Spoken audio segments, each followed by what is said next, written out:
Monsieur le Premier ministre, je voudrais vous parler d'une famille célèbre.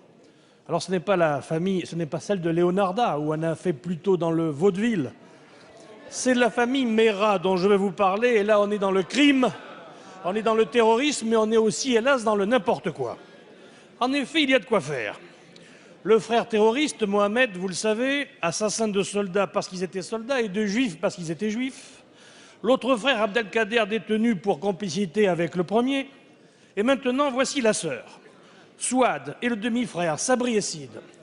Alors, toute cette sympathique famille est partie avec armes et bagages, si je puis dire, mais aussi avec une petite dizaine d'enfants en Syrie pour participer sans doute au djihad, s'il en croit les déclarations de monsieur le ministre de l'Intérieur, et non pas celle de la maman qui nous a dit qu'elle était partie se faire bronzer en Tunisie.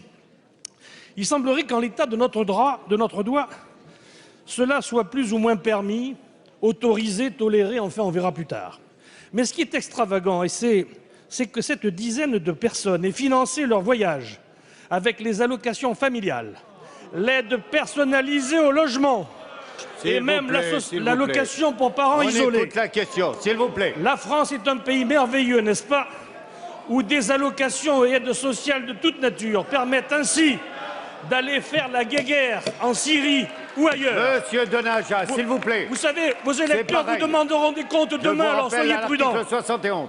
Madame la garde des Sceaux va nous présenter dans quelques jours un projet de réforme pénale. Puis-je lui proposer de faire de la bêtise et de la lâcheté un réel délit punissable? On pourra aussi ainsi en faire usage à l'égard des agents publics ou privés, ainsi que de leurs supérieurs hiérarchiques qui, dans la région de Toulouse, continuent à verser notre argent public de nous contribuables sans aucun discernement à des terroristes en puissance.